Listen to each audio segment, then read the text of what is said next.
are ready to get rolling this morning. I have freezing hands for some reason. I don't really have any announcements per se this morning, unless there's something anybody else knows of. Any prayer requests? Adam, since you just walked in, can I put you on the spot? have you lead the prayer? Anything in particular? We got travelers. Obviously, we got some people gone. We got some people here. That's good. Always good to have visitors and family back home for this time of year. It's always really cool. Yes, sir. Healing. What's that? Getting better. For who? Me. I'm kidding. Full of love. Robert, if you don't know, Robert rolled his van in somewhere up north a couple weeks ago and broke some bones, is having some rough recovery. Prayers for Robert to recover well. It's great to see Cheryl here this morning after a long recovery. Any other prayer requests this morning? Just pray for April. She's got some eye issue. Just maybe from the LASIK from a long time ago. It's just she probably needs another enhancement, but she couldn't work yesterday, and she has that new job at Amazon. So it just she can't do anything with. She gets double vision, and so April. Having some fixed. April West having some eye problems. Yes. My coworker's son Simon was recently had a new diagnosis. He was hospitalized for most of last week, but he wasn't. They're still figuring out what his diagnosis entails. So prayers for recovery and for a path forward. Good. Kendall's coworker, son, Simon, dealing with some health issues. It's tough with your kids. Anything else? Okay. Adam, if you would. Let's pray. Most God, Heavenly Father, we thank you very much for just the ability, the freedom, the liberty that we have, Lord, to be able to come to this place unoppressed, Lord, unfettered, to be able to spend some time going over your word, your gospel, Lord, going over your will for our lives, and trying to understand the world you created better, Lord, and trying to understand how we can share your Son with those around us. Thank you very much for this group of people like mine, and thank you for everyone that's here, and we pray that you watch over everyone that could be here this morning, whether they're traveling and getting ready for the upcoming holiday, Lord, or whether they're making an active choice just not to come. Please work on their hearts so that they might come next time that we have this class. Part of this fellowship.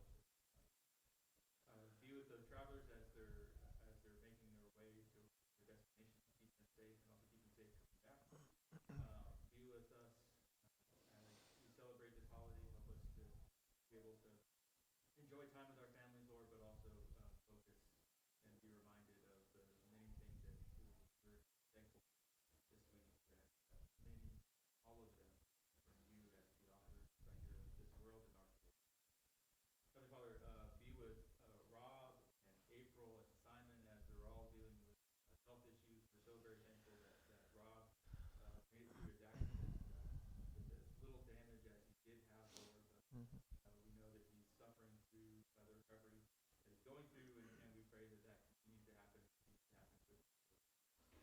We ask you to be with April as she's down in Salt Lake, as she's making her own go of it, and ask that you help her to stay strong and healthy and return whatever health she's lost this last week to her quickly so that she can return back to work and help her to continue to plug in and find people in her area that she can share her faith with and grow spiritually. And lastly, Lord, be with Simon dealing with some health issues. Return his health to him to be your will. If not, help him and his family to be able to cope with any lasting effects that they discovered, and help them to persevere and find strength so we can continue to pray all these things in your son's heavenly name. Amen. Thanks, Adam. Okay, when we left off last week, the Jesus and the apostles were in the garden. Just to kind of catch you up if you are visiting or if you haven't been for a little bit. We're looking at the hours leading up to Jesus' crucifixion. And early on in the quarter, I mentioned, if something tragic were to happen in your family or something terrible happen to a loved one, you'd want to know all the details. And that's why I think it's important for us to look at the minutia of this. I've had a couple of comments from people saying, we're really looking at some boring in on some, maybe boring is the wrong word, digging into some real details that we never really looked at before. I just think that's important, and that we really understand what's going on here, the whole ramifications, everything that's being touched by this. And like I said, as we ended up last week, Jesus and the apostles were in the garden, and he's asked the guys to stay awake and to pray with him. And as we looked at last week, they didn't. And there's that scene that we see with that prayer that we looked at last week. Like I said, to me is such an intimate look at Jesus. Is a real view into who Jesus is, a view into his heart. Where we go for the rest of this, or moving through what we're going to look at today, from a human perspective, I think if you were an observer, maybe even if you were one of the apostles, you would be looking at this and going, okay, the wheels just came off. Everything that we thought was going to happen, everything that we planned for, everything that we thought was going to be important about the Messiah is now falling apart. That everything from this point forward you might see as a failure. Because of what's about to happen is not what normally happens. The apostles have always seen Jesus in the role of the victor. They've always seen him come through things. Why is tonight, why is what's about to happen, what's about to happen, why is this going to be different for the apostles? I mean, why might this be something that causes them to feel some dejection? Wasn't what they're expecting.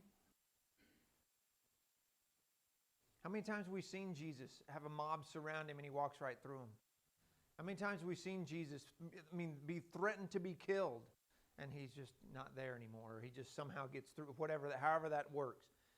But this time, and you almost wonder if maybe the apostles are going, well, here we go again. So what's going to happen here? He's going to slip through and then this happens. They've never seen Jesus as a victim before. They've never seen him, if you will, lose. And he's about to be given over to the crowd. He's about to be given over to the people who they've known all along want to do this to him. And we're about to see it happen. He's always walked away, and he's not going to walk away this time. Matthew 26 is where we'll be, along with John 18. We're going to kind of bounce back and forth between those two. So if you got a piece of paper or something to mark one or the other. Matthew 26, we're going to start in verse 47. We're going to kind of chop this up as we go through it. Think about what Jesus has already been through, though. Think about the emotional turmoil he's gone through. Think about the interaction he's had with the apostles. Peter, in particular, says, "I'll never deny you. In fact, I'll never turn away from you. In fact, I'll die for you if I have to." And Jesus goes, "No, you won't. I know you have no idea what's going to happen in the next few hours, but I do." And now we have the next phase, if you will. Let's start at verse 47. Verse 46. Okay, get up, let's go. "See, my betrayer is near," and this is they're leaving the garden, or about to walk out what probably is the entrance of the garden. "While he was still speaking, Judas, one of the 12, suddenly arrived. A large mob with swords and clubs was with him from the chief priests and the elders of the people. His betrayer had given them a sign, 'The one I kiss, he's the one. Arrest him.' So immediately he went up to Jesus and said, 'Greetings, Rabbi,' and kissed him." Okay, now, like I say, I want you to kind of think about what Jesus has already been through. He's already been through this ordeal with these guys closest to him, telling them, "You guys are going to fall away. Sorry. But my prayer is that you'll all regroup. Meet me in Galilee when this is all said and done." This is not going to go well for you guys. And they're all going, no, we'll be there with you to the end. Jesus is like, yeah. He knows. He knows what's going to happen. And now as they walk out, here comes this mob led by one of them. Led by one of his friends. One of these guys, whoa, hey, what's happening here? Now you see the whole class there.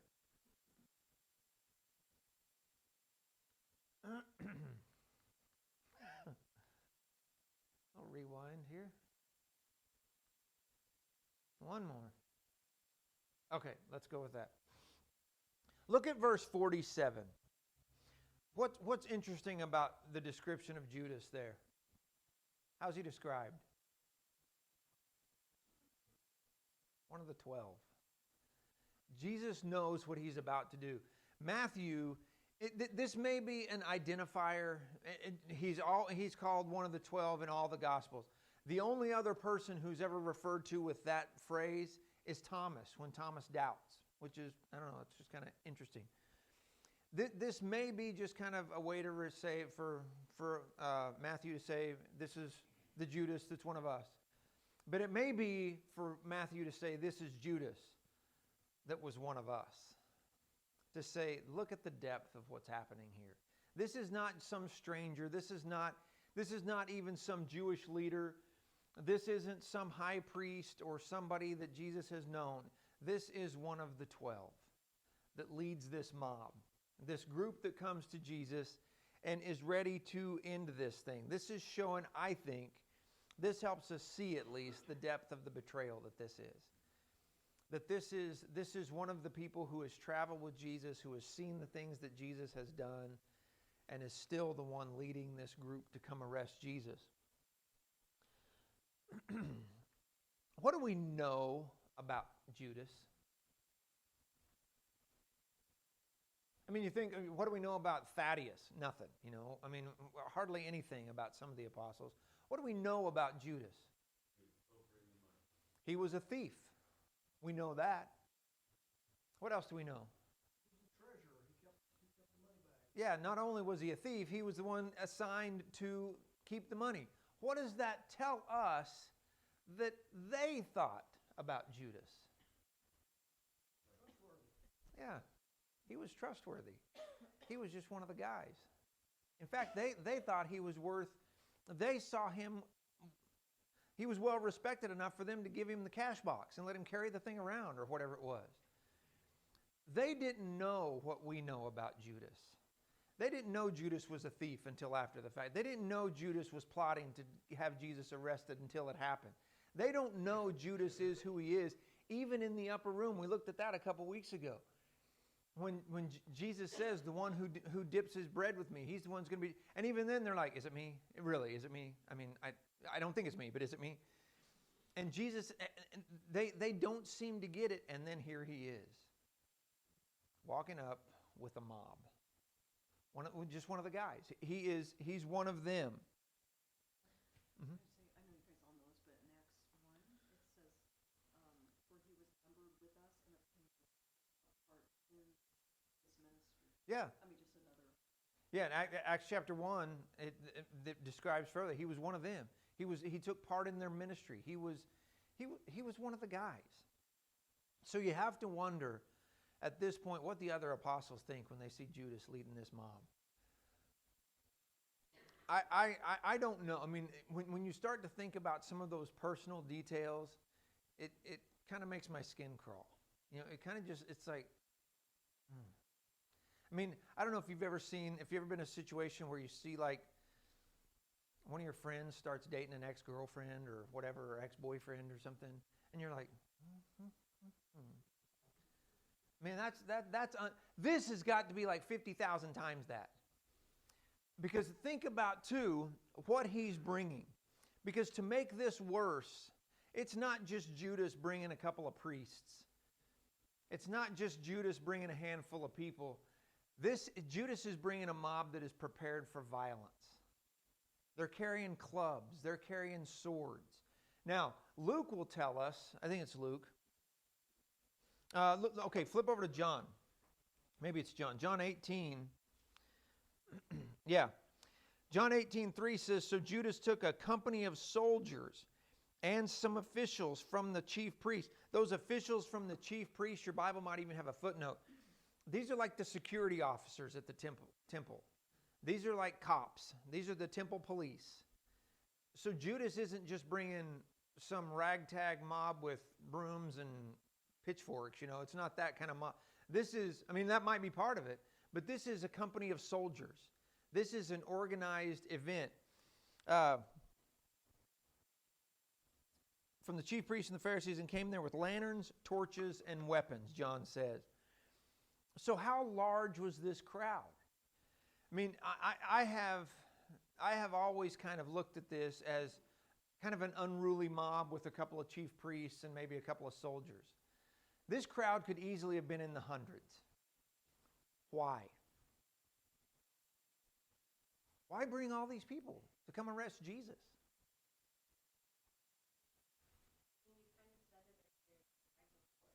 Yeah, they've tried before. Who is Jesus? Who's the rumor that Jesus is? What? Messiah. The Messiah, which means what to the Jews? Means what do they think? Yeah. Yeah. This might just be the military uprising. This guy and this ragtag group of fishermen, these guys might just be ready to turn on us, so they're ready. Dana. He's also just come into the city with throngs of people Yeah. for him. So Yeah. they might be pushing back against public pressure. Yeah, this is kind of like preparing for the worst case scenario, it seems like. Let's a garrison of soldiers is going to be literally is over 100 soldiers. So when this group shows up, this isn't just a handful of people. This is a mob, but it's an organized mob. Yeah. He must be a real bad guy, otherwise he doesn't pull down all this stuff. Yeah, that's an interesting point. Jake says maybe this is to convince the people. The only thing about that, though, this is the middle of the night. There aren't people. There probably are some people, obviously. But maybe it is just to say we're serious about this. This is the real deal. We're not playing around anymore. We've had you in the temple and called you a blasphemer. We've threatened to stone you. We've taken you out to the hillside. That's not this. This is it. This is the last straw. I see Jesus like this, right? He's the king that's prophesied, right? The seed from the line of David. So people are going to see him as David. Think about how many Yeah. times David wasn't killed by Saul, right? Saul throws a spear at David and David flees. There's multiple times where David is saved from the hand of Saul, so it makes sense. Okay, he's a line of David. He's going to be like David. He's Yeah. going to be the king. He's going to, be able to sidestep death until his time comes and he comes into power.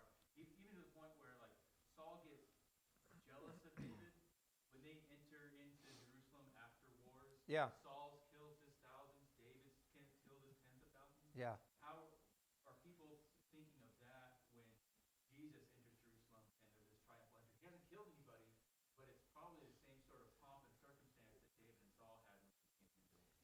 Yeah, there's this projection that he's the king like David, but that's interesting too because these people kind of idolize David, right? Who protected David?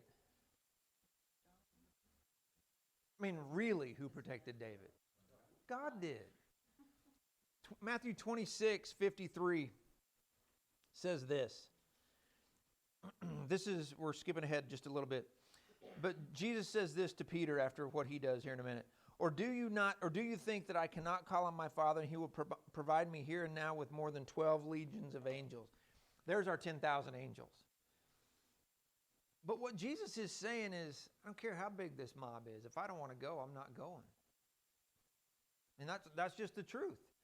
You can bring all the soldiers you want, and if Jesus doesn't say yes, he's not going. And that's, again, I've said this probably every week, multiple times. We need to remember that. This is all willing. Jesus doesn't go, ooh, wow, didn't expect this many guys. I guess cuff me. That's not what he does. He says, you know what? If I don't want to go, I'm not going. And that's just how it is. But he's willing to go. So Judas makes his approach. Now, Judas also seems pretty certain that Jesus is going to be here. John 18 verse 2 says this is a place he went often. So Judas knows this is probably where he's going to go. But that's also pretty important, because what if Judas guesses wrong? No, come on, guys. This mob movement. I thought he'd be here. Then Judas is a buffoon, and this is going to be terrible. But Judas knows that this is where Jesus is probably going to be. So Judas says, and this is the other thing, this is a prearranged thing. He's already arranged, the one that I kiss, he's going to be the one. Now this seems like it's only been, I mean, we don't have a time stamp for sure, but it's been 3 hours maybe after Judas has left the upper room. So this mob either had to be prearranged or it was just pretty quick. To me, it seems like there's a prearranged thing that Judas says, you know, when he asked them about what would you take, what would you give me to give him over to you? Well, here's what you need to do. You need to have some people on call. We can get them on speed dial, and everybody gets there quick or whatever. But this is quick. I mean, big picture, it's pretty quick. And Judas then comes up to Jesus, and he gives him this kiss. Now, here's something interesting to think about too. Why the kiss? Why don't you go right here? He's the one right here. Grab him. Why does he have to go through the kiss business?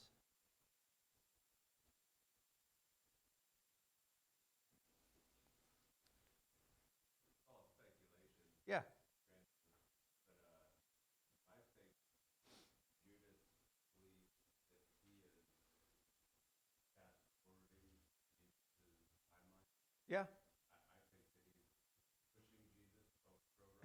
Yeah.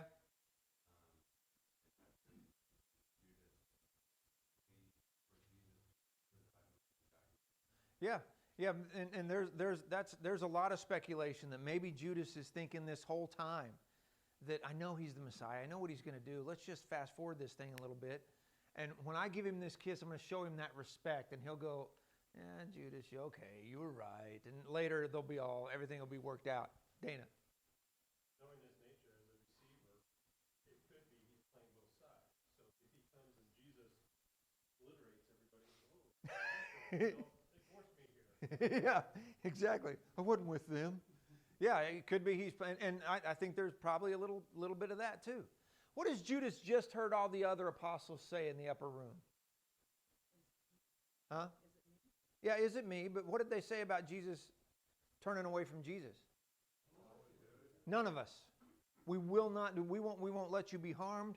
We'll die for you. So maybe Judas is thinking, if I go up and say, there he is right there, then maybe the guy behind him goes, oh no, I'm Jesus. And then the guy back here goes, no, that's me. I'm Jesus. Yeah, the old Spartacus move. But maybe there's that. I'm going to identify the one for sure. And these Jewish officials, they would know Jesus because he's had plenty of encounters with them. But the soldiers might not. The soldiers like some other Jew. Who cares? Just tell me which one to arrest. I'll grab him. I don't care who it is. But Judas comes with the kiss. The significance of this, I think sometimes we miss culturally. If I walk up to Jeremy and give him a kiss, I'll probably wake up in the hospital. I mean, that probably is not going to work out real well. Culturally, this is a sign of honor. And usually it's on the hand. To kiss somebody on the face, this was a bold move. You remember, what does Judas call Jesus? Rabbi. He's honoring him in that way. He's saying, you are the rabbi. And what normally would happen is you would approach the rabbi, the student would approach the rabbi and kiss his hand maybe, kiss a ring sometime. But to kiss him on the face is very intimate. So Judas breaks decorum here by going straight to kissing him on the face. This is a sign of affection, a sign of friendship, a sign of respect. And the word Matthew uses is the word kataphileo. The Greek word is kataphileo. It means to kiss repeatedly. So he's not just coming up and going and giving a little smooch. He is pouring it on. Which, again, when I read that and see that word and get the definition of that word, it makes me cringe. Because to me, personally, my opinion, it makes it look like, to me it seems like Judas is pouring it on. Is almost overdoing it. To say, this is the guy for sure. And you know, I've read a commentary where maybe this is the moment where Judas breaks. When he comes and gives Jesus the kiss, and then he realizes, what am I doing? And then he panics and begins to kiss Jesus, and you know, almost in an apologetic way. Maybe. But to me, it seems like he's feigning affection.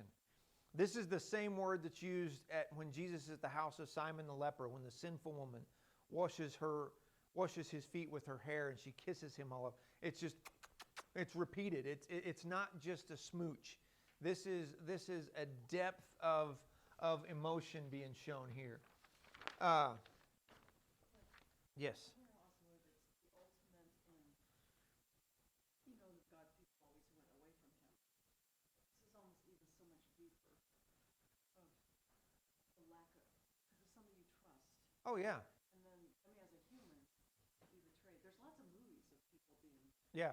betrayed by someone that they trusted, and it must be such. I mean, I know Jesus felt what we feel, but and he knew what was going on. But I mean, saying somebody that you know, Oh yeah. or a husband that betrayed them. Yeah. The most scathing. Exactly. And that's what I'm saying. The depth of this pain for Jesus. Just, I mean, literally adding insult to injury from what he's just been through in the garden to where he is now. Then this happens. And it almost seems, again, to me, it seems like Judas is kind of drawing this out. But Jesus, look at verse 50. Jesus shows no hostility, sort of.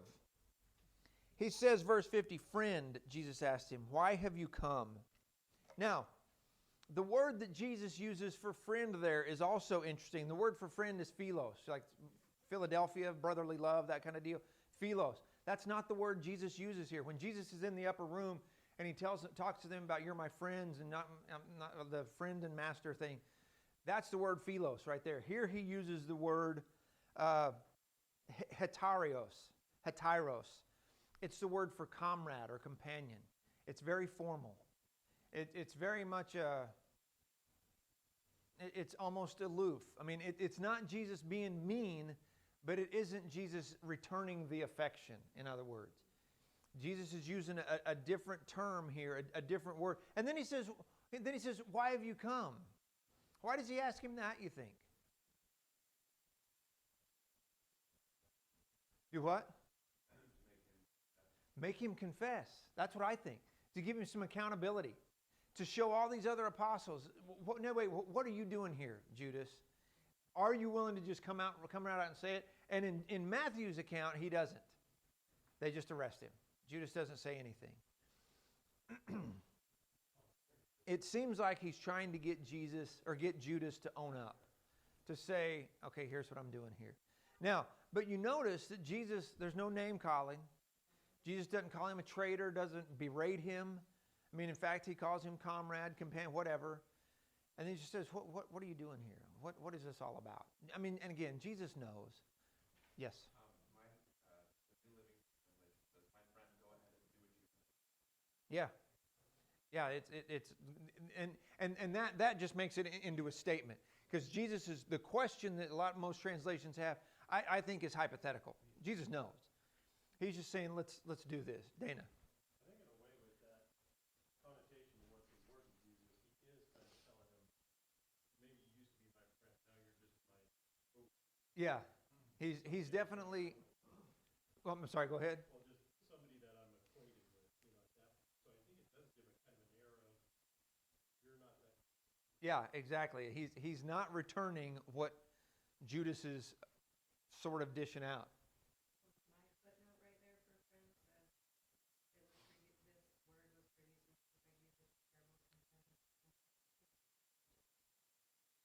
Yeah, yeah. So that's a great definition. What she said is that her footnote says that this is a word that's used to describe somebody who's taken advantage of a privileged relationship. So Jesus is saying, you know what you're doing. You know who you are. Well, and he asks them in kind of that rhetorical way, but at the same time, it's probably also not kind of a signal to the other apostles of like, I mean, he calls them all that Leo or Philos word for so long, and now to kind of say, okay, like, yes, that is you guys, there is this. Yeah, this is the we're over here, he's over there kind of deal. Well, then we have this next moment. And this is one of those things, too, that I've really kind of done a deep dive on with this. Because now it's time for some defense to happen. Matthew 26, look at what this says here. Jesus, verse 50, why have you come? Then they came up, took hold of Jesus, and arrested him. At that moment, one of those with Jesus reached out his hand and drew his sword. He struck the high priest's servant and cut off his ear. Look over Luke 22. This is the other place I want to look real quickly, if you can just flip over there fastly. Luke 22, this is before this all happens. Verse 35, Jesus, they're still in the upper room here. Jesus says, he said to them, when I sent you out without money bag, traveling bag, or sandals, did you lack anything? Not a thing, they said. Then he said to them, but now whoever has a money bag should take it, also a traveling bag. Whoever doesn't have a sword should sell his robe and buy one. For I tell you, what is written must be fulfilled in me. And he was counted among the lawless. Yes, what is written about me is coming to its fulfillment. Lord, they said, here are 2 swords. That's enough, he told them.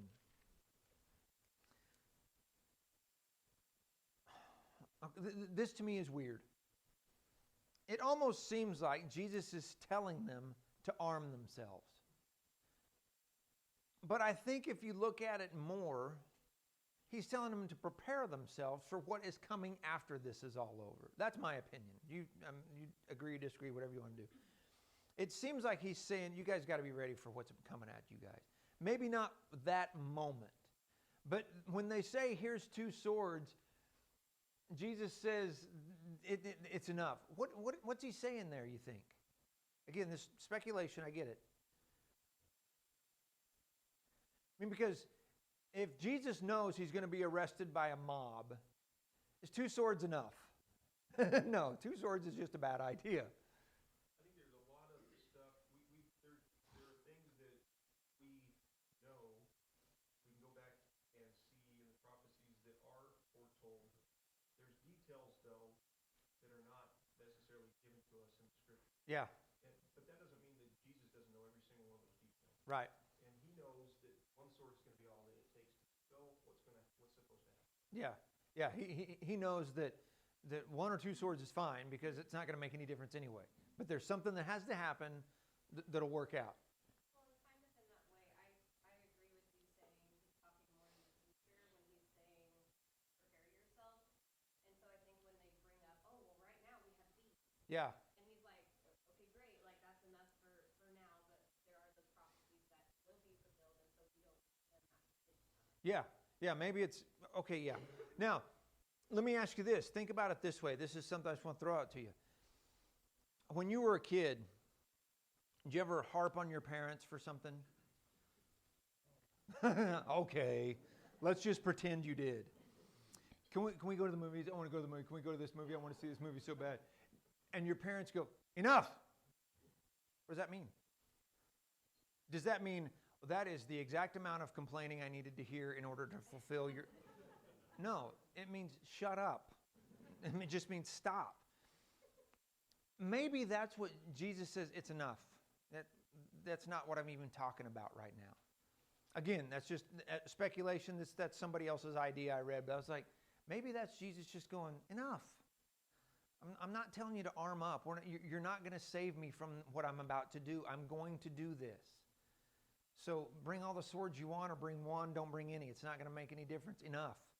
There's things that we have to do. But then, look down to verse 49 in Luke 22.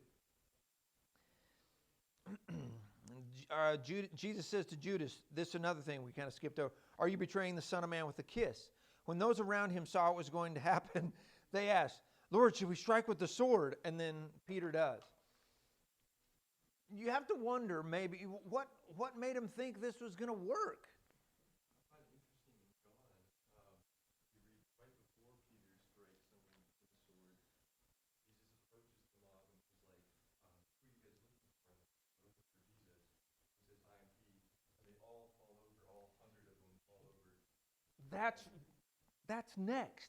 Maybe it was because they see Jesus do that. Jesus goes, I am, and they're blown. That to me is one of the coolest things in Scripture that we just give the Passover. What happens there? Here's what it says in John 18. John 18, 5 and 6.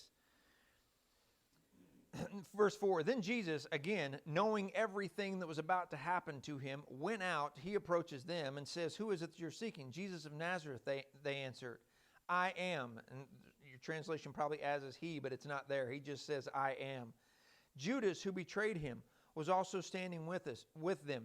When Jesus told them, I am, they stepped back and fell to the ground. Maybe it's I mean, there's some people would read that to say that it's they're angry, or it's that, oh, I can't believe he said that. Why? The Romans wouldn't think that. They wouldn't care. They would have no idea what I am means. There's a lot of speculation that when Jesus says I am, there's some sort of power that happens, and it just kind of blows these guys back a little bit. I don't know what happened. But maybe that's the apostles go, all right, shing! And Peter pulls his whatever it is. And then the beautiful, sorry, sad thing about this, Peter's a fisherman, right?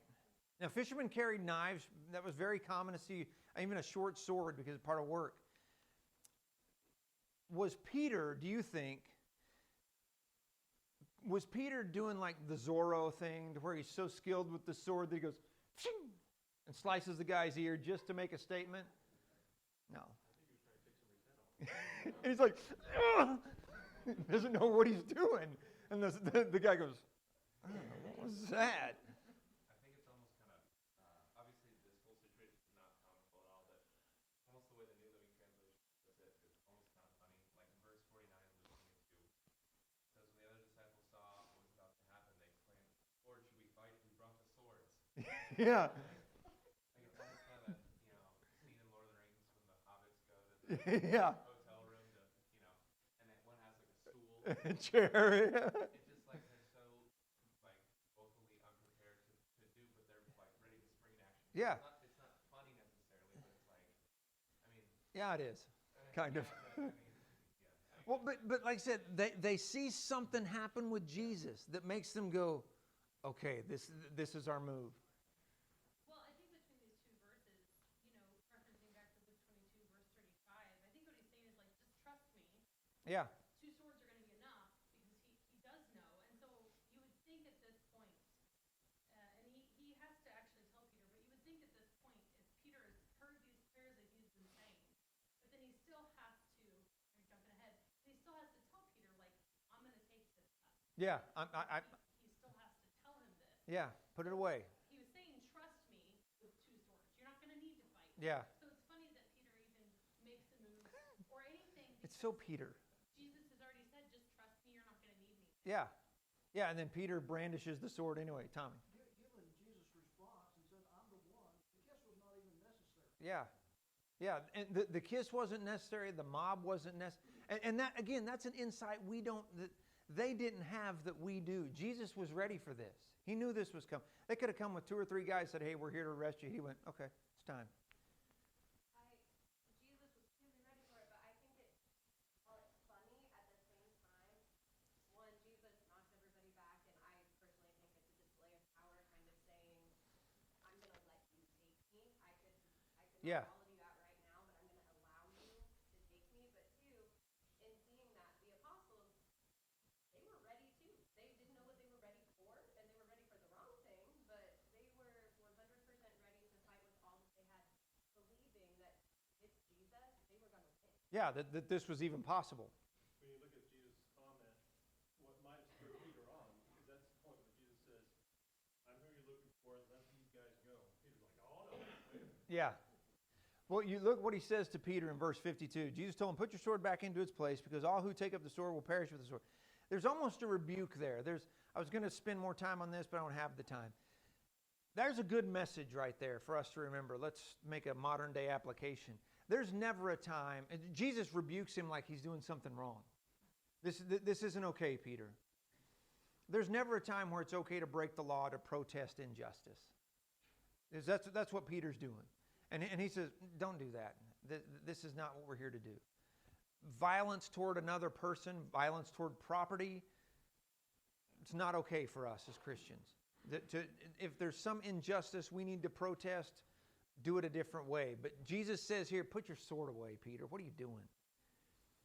Now, then what does he do? Jesus takes next, he heals the guy's ear in front of everyone. 3 amazing facts about this before we wrap up. This is the only time in Scripture Jesus heals a fresh wound. That somebody's been hurt and Jesus goes, here, let me fix that. Only time that ever happened. Number 2, Malchus is a hostile. He's an unbeliever. I mean, he's there to arrest. He's part of the group coming to arrest Jesus. Amazing fact number 3, no one cares. Jesus heals the guy's ear in front of the whole mob, and they go, well, anyway, we're still here to arrest you. I mean, it's unreal. I mean, it's bizarre to think about that. First of all, he says, I am, and these guys fall over. Peter whacks this guy's ear. Jesus heals it, and they go, yeah, so anyway. I mean, it shows, and I say, I don't mean that to be facetious. I'm saying that shows this is all predetermined. This is a done deal. It doesn't matter what Jesus does. It doesn't matter who he is. It doesn't matter what he does. Even in the moment, they're here to arrest him, and it's over for him. Now, the next move, this is where we were supposed to go, but we're not going to get there, obviously, is the actual trial is about to start. But I want you to think between now and next week, think about how the apostles feel right here. Well, I'm just going to tell you. We'll go real fast. This is where the apostles flee. And maybe it goes back to what Dana said, that Jesus said, I'm the one you're looking for. Let these guys go. Maybe they went, oh, that's us. Maybe that was their cue in their mind. But they're afraid, man. These guys have got to be, they know that they could be arrested too. We'll get into this more next week. But these guys understand that if they stick around, they could be arrested too. So they run off. And Jesus is alone in this now. Okay, we'll pick up right there next week.